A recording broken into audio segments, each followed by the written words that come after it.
My father lifted his champagne flute at the head of the table, and his voice carried effortlessly across the entire crystal-lined ballroom in Houston. 40 years of marriage, he said, and tonight we celebrate the woman who gave me everything. He turned toward my mother, Stephanie. Then his eyes traveled to my younger sister, Kaitlyn, who was beaming beside him in an immaculate cream silk dress. And tonight, he continued, his smile widening, we also celebrate the next chapter, the grandchild we have been waiting for. I stood at the dark, shadowed edge of the grand ballroom, clutching a glass of plain water, watching my father raise that proud toast to a baby that did not even exist yet. My sister was only 4 months pregnant. 4 months. Meanwhile, my own daughter, Abigail, his actual first grandchild, had just turned 14 months old that morning. She was at home in Seattle, sleeping in her crib in a pair of pajamas, covered in tiny embroidered bumblebees that I had picked out myself. My father had never met her. He did not even know her name. Have you ever felt like the invisible one in your own family? Drop a comment and let me know your story, along with where you are listening from and what time it is for you right now. I would love to welcome you into our community. I didn't cry. I didn't ask why. I didn't smash my glass of water against the pristine marble floor or make a pathetic, weeping scene in front of 400 of Houston's elite high society guests. In my line of work as an aerospace systems engineer, when a critical failure occurs, you do not emotionalize the catastrophe. You isolate the variable, you assess the breach, and you cut the operational power. Anger wasn't loud this time. It was clinical. It was a cold, mathematical calculation. For 32 years, I had been the silent investor in their toxic version of family, blindly pouring my labor, my peace, and my tolerance into a relational venture that was entirely bankrupt. Now, I realized it had been a subscription with me footing the bill. My compassion had been a luxury resource they had overdrafted for the very last time. Family affection was not a sacred covenant here. It was just a business transaction where I was finally done playing the passive asset.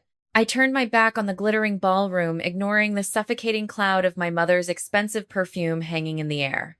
I walked past the towering marble columns of the River Oaks Country Club, my heels striking the stone with absolute decisive precision. The Texas night air was crisp, striking my face as I unlocked my rental vehicle and slid into the quiet sanctuary of the driver's seat.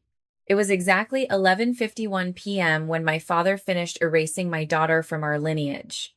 By 11:53 p.m., my laptop was open. The screen glowed in the dark interior of the car, casting a sharp, clinical blue light over my knuckles. This wasn't an emotional breakdown. This was a rigid, unyielding rebalancing of the ledger. This wasn't revenge. It was accounting. My fingers flew across the keyboard, entering the encrypted root directory of the real estate and energy operational servers for our family's commercial empire. I had single-handedly built this entire digital gateway 4 years ago, designing the infrastructure from scratch when their outdated corporate networks collapsed. My mother, Stephanie, and my sister, Kaitlyn, used this server daily to manage their high society portfolios, their payrolls, and their administrative assets. It was their primary lifeline to the public image they hoarded like gold. Utilizing the legacy master admin tokens that they had foolishly neglected to revoke from my corporate profile, I initiated a forced administrative audit, bypassing their multi-factor authentication and completely freezing every single shared account they owned. I stripped away their digital identities, routing the master security tokens directly to my private server in Seattle.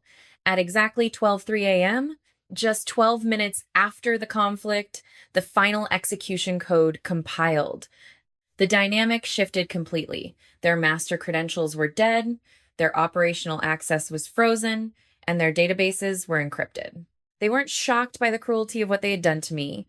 They were simply shocked that I had stopped playing along. Inside the vehicle, my laptop screen glowed with a different kind of sunrise, the kind made of facts, numbers, and quiet, systematic retribution. To understand why I sat in that dark rental car freezing their corporate networks, you have to look at the balance sheet of my entire childhood. In our stratified family circle, love was never a natural right. It was a currency heavily rationed, and Kaitlyn was the sole shareholder. I was the older daughter, the systematic one, the invisible gear keeping the family facade aligned. While my sister was showered with luxury trips and matching social credit, my path was defined by hyper responsibility. I remember moving 3,000 miles away to Seattle, Washington, pretending it was for the aerospace industry. The truth was simpler. I just needed to breathe air that wasn't choked by my mother's suffocating vanity. But the invisible chain of a scapegoat child is a complex psychological prison. When you grow up in that orbit, you spend your entire life waiting for the neglect to be a grand misunderstanding. You falsely believe that if you achieve enough, stay quiet enough, or fix enough structural failures, the people who diminish you will eventually realize your worth. It is a state of learned helplessness, a psychological trap where your survival mechanism forces you to adapt to cruelty just to maintain a baseline of safety. You mistake your submission for patience, and you call your fear being the bigger person. You freeze your own boundaries because boundaries in an abusive home are treated as an act of treason. That psychological prison kept me bound during my father's sudden cardiovascular crisis. While my mother, Stephanie, and Kaitlyn were busy managing high society public relations and country club optics, I stepped into the breach. I spent 48 consecutive hours running data simulations, single-handedly restructuring his energy and real estate portfolio to prevent a catastrophic default. I saved his life's work with raw systems logic while they managed the aesthetics of grief. When the crisis passed, they absorbed my sacrifice as a basic obligation, while Kaitlyn received a brand new vehicle just for being supportive. The thick emotional callus I built around my heart finally cracked when I saw the second pink line on a pregnancy test. My husband, Caleb, who worked as a neonatal intensive care nurse, held my hand as we welcomed our daughter, Abigail. I desperately wanted her to have the grandfather I had spent my life trying to please. I mailed embossed cream birth announcements directly to the Houston estate and sent high-resolution digital copies to my father's personal network email. Along with a physical leather-bound photo book shipped to his corporate desk, I uploaded digital logs of her milestones to our shared family cloud archive. I wanted it to sit where he could see her every day. Instead, everything stayed completely silent for 14 months. No text messages, no phone calls. In my quiet kitchen in Seattle, the weight of their absence felt like an absolute verdict. I kept wondering what I had ever done wrong to deserve a total erasure. I told myself my father was simply too consumed by the market or too emotionally distant to make amends. I didn't realize that my patience was just shielding their calculation. My mother had used her administrative clearance at the firm to intercept every physical package and digital update before they could ever reach his eyes, ensuring his real first grandchild was completely scrubbed from his memory. The corporate lockout took exactly 6 hours to register. By morning, the digital silence shattered, replaced by a relentless vibration of incoming notifications on my screen. Stephanie and Kaitlyn had finally tried to log into their high society real estate portfolios and found the operational gates completely dead. Kaitlyn texted first, her words raw with venom.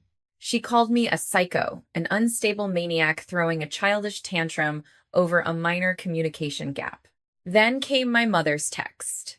It was a masterclass in calculated guilt. She claimed I was creating a malicious mess, actively sabotaging my father's fragile recovery when they were only trying to protect his blood pressure from unnecessary stress. They weren't horrified by their pathological erasure of my daughter. They were merely terrified that their designated cash cow had suddenly developed an analytical spine. 2 hours later, Stephanie escalated the hostility into the public arena. She posted a heavily filtered photo of herself and Kaitlyn at the country club on her social media feed, surrounded by the wealthy elite of Houston. The caption was a textbook display of passive-aggressive victimhood. It stated that some people completely forget who raised them and that true family dynamics should be handled with private maturity instead of hiding behind a screen. The comment section immediately filled with superficial condolences from her elite circle, calling me ungrateful and cold. I didn't reply to a single message. I didn't leave a single comment. I rubbed my eyes, trying to summon an ounce of regret, but there was only absolute clarity. This wasn't an emotional breakdown. It was a balance sheet. I boarded a flight directly back to Houston. I didn't pack a dress for a reunion. I packed a hard drive full of metadata. If they wanted to play a high-stakes game of stratified public relations, I was going to introduce them to a clinical audit. The next afternoon, I walked into the downtown office of Mr. Turney Penland. The high-rise suite smelled of polished mahogany, old leather, and expensive litigation. He was in his late 60s, a sharp, unyielding corporate attorney who had managed my father's energy empire for 37 years. He was the structural guardian of our true lineage, and he looked at me over his gold-rimmed glasses with strict professionalism as I laid the chain of digital evidence across his desk. I presented the absolute proof of the intercepted emails, the blocked phone numbers, and the master data logs showing how my mother's account had forwarded my birth announcements directly to Kaitlyn's private server. I watched his expression turn from detached curiosity to a freezing, rigid focus. He didn't see a dramatic family spat. He saw a calculated corporate ambush designed to manipulate an aging principal. Mr. Penland stood up, his voice cracking the heavy silence of the room. He said that my father needed to see this immediately, but I shook my head. I told him this wasn't an emotional plea, it was a legal foreclosure.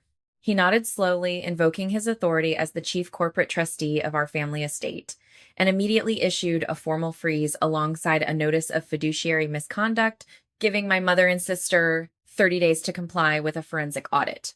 The professional war had officially begun. The quiet entry into Kaitlyn's office didn't feel like a transgression, it felt like a structural inspection. Her room smelled of expensive linen candles and absolute vanity, every white shelf lined with curated books she never read. Inside the heavy electronic safe concealed behind a custom painting, the master passcode I routinely updated for the Family Asset Network granted me swift access. Hidden beneath layers of property tax exemptions, I found the physical evidence of my daughter's erasure. Beside it lay the official corporate folder containing the master execution deeds for our family's ancestral land trust. I scanned the pages until my eyes hit the final addendum, a permanent waiver of my hereditary rights. My signature was perfectly replicated at the bottom, forged with calculated precision, and dated from a week when I was confined to a hospital bed 3,000 miles away fighting for my pregnancy. I brought these physical files and the digital metadata directly back to Mr. Penland. Within hours, his handwriting analyst and forensic technician confirmed the absolute mechanics of the fraud, proving Stephanie and Kaitlyn had committed a systemic white-collar execution to siphon exactly $2,200,000 from the ancestral estate. As the data compiled on the monitor, Mr. Penland leaned back, his expression heavy with the silent regret of the watchman. He confessed to me that my father, Christopher, had been a brilliant titan on the corporate trade floor, but an absolute blind man at his own dining table. For decades, my father had traded real emotional vigilance for a cheap, comfortable illusion of family harmony that my mother sold him every single day. He was a willing captive to his own cognitive dissonance, choosing to believe I was simply an ungrateful, distant child because it saved him the psychological labor of looking closely at the transactional predators sharing his bed. He was trapped by the generational pride of an old-school patriarch, preferring the manicured lie of a perfect family over the messy, painful reality of an ongoing betrayal. He had trusted the gatekeepers, completely unaware that his blind spot was being weaponized to systematically destroy the true lineage of his bloodline. This discovery completely deleted any remaining path to private reconciliation or maternal mercy. My mother and sister weren't just narcissistic gatekeepers playing petty society games anymore. They were white-collar criminals facing a federal liquidation of their freedom. They had underestimated my analytical engineering baseline. They assumed my silence was a sign of broken compliance, never realizing I was simply calculating the exact weight of their liability. Mr. Penland locked the certified forensic reports into his safe, his voice dropping to a freezing whisper as he told me everything was legally prepared. The white-collar scheme was fully exposed, the trap was secured, and I was entirely greenlit for a total public destruction of their empire. The grand ballroom of the River Oaks Country Club was a sea of glittering diamonds and tailored tuxedos, the ambient chatter of 400 high society guests humming beneath the crystal chandeliers. I sat at the main family table wearing a dark green silk dress that my mother had already silently judged as too modern. Across from me, Kaitlyn glowed in her ivory gown, her hand resting on her stomach, while her husband, Brandon, sat beside her, visibly infatuated with the prestige and corporate wealth he had married into. My father, Christopher, stood up to deliver his closing remarks, basking in the warmth of his elite social orbit. He spoke of legacy, of his pride in Kaitlyn, and the brilliant future of the family empire. Then his eyes drifted toward me at the end of the table. He raised his champagne glass in my direction, a small, reluctant gesture wrapped in public benevolence. He told the room that they hoped someday soon it would be my turn to bring a child into the world, condescendingly warning me not to make them wait too long. The ballroom chuckled politely, while Stephanie dabbed at her eyes with a silk napkin, perfectly content with the narrative they had manufactured. I stood up, leaving my glass untouched. The room went silent as I walked toward the stage with absolute, structured precision. I didn't shout. I didn't tremble. I calmly approached the media booth where the events coordinator executed my compliance sequence. With a single keystroke, I overrode the venue's massive 15-foot panorama LED wall. The flashing corporate retrospective vanished. In its place, the wall was filled with towering, crystal-clear, 11-foot-tall images of my 14-month-old daughter, Abigail. The first photo showed her in the hospital room, her tiny fist wrapped around my finger hours after birth. The next showed her laughing in her bumblebee pajamas. And running parallel to her portraits were the high-resolution scans of the forensic handwriting audit, displaying the forged signatures and the metadata logs of every intercepted birth announcement and blocked internet protocol address. The room gasped, a collective shock paralyzing 400 of Houston's elite. My father turned toward the screen. I watched his legendary unyielding posture fracture in real time. The rigid cognitive dissonance he had maintained for years, the comfortable illusion that I was simply an ungrateful daughter, shattered into 1,000 pieces. His knees physically buckled under the weight of the truth. He collapsed heavily back into his chair, putting his hands over his face, and began to weep openly, a sound of raw, unvarnished agony that no one in that room had ever heard a Titan make. Kaitlyn scrambled toward the stage, her voice high and frantic as she tried to spin a desperate lie about a family misunderstanding and my eternal jealousy. Stephanie hissed at her to stop, her face completely drained of color as she realized the legal trap had snapped shut. But Christopher didn't look at them. He stood up, his eyes locked on the image of Abigail. He turned to me, tears streaming down his face in front of every colleague he owned, and whispered 4 words, "Take me to her." He walked the entire length of that ballroom beside me, heading straight for the airport to catch the next flight to Seattle, never looking back at his wife or younger daughter once. The corporate and social fallout in Houston was swift, clean, and utterly devastating. Mr. Penland filed the forensic forgery documentation with the federal authorities the very next morning, since the siphon trust funds had crossed state lines. Kaitlyn was officially arraigned within 3 weeks, her pristine social credit instantly vaporized. She lost her seat on the Historical Society, her charity memberships, and her elite country club status. Brandon filed for divorce after 6 weeks, explicitly citing financial irregularities and a complete liquidation of marital trust. My mother, Stephanie, fled to a secluded wellness retreat in the mountains to escape the public gaze, but it saved nothing. When she returned, my father had already legally separated from her and moved his entire life out of the Houston estate. He told her that he could forgive many human errors in a marriage, but he would never forgive her for pathologically stealing his true lineage and erasing his granddaughter. In February, Christopher packed his bags and permanently relocated to Seattle, Washington. He purchased a quiet, modest home exactly 6 blocks away from the house Caleb and I own. My daughter, Abigail, calls him Bumpa, a name she entirely invented on her own. He picks her up from daycare 2 days every single week. In the 8 months since his relocation, he has missed only one of those pickups, and that was because he was confined to a hospital bed recovering from a total hip replacement. Even then, Caleb and I brought Abigail to his recovery room, holding a brightly colored balloon, and he wept with absolute joy as she patted his face.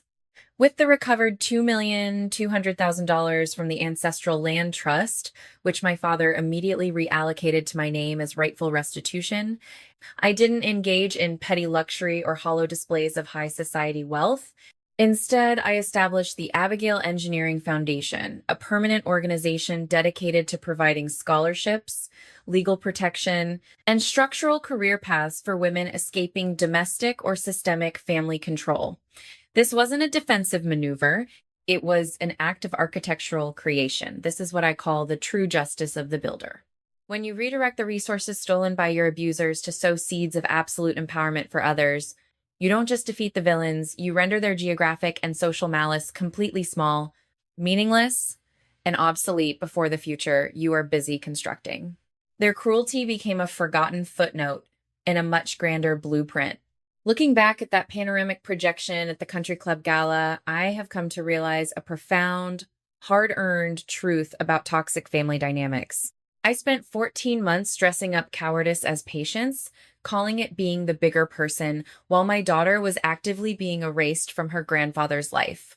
If you find yourself in a similar situation, trapped behind an emotional callus and waiting for conditional people to love you, remember this. Real peace is never free. Real peace requires structural courage. It requires the exact moment you stand up at the head of a long table and speak the true thing out loud, even when your voice shakes, and even when the people who raised you hiss at you to sit down. You do not owe your loyalty to a biological contract that demands your invisibility. Forgiveness isn't always for the other person. Sometimes it's the only way to set yourself free from a narrative designed to keep you small. Walk around the gatekeepers. Drive straight to the office, pick up the phone, show up at the door with the baby in your arms, and let them see what they were told did not exist. The truth will not deliver itself. You have to be the one to build the bridge. If this journey showed you the power of standing up for your own truth, please hit the like button, subscribe to our channel, and share this video with someone who needs the courage to set their boundaries today. Let's keep building this community together.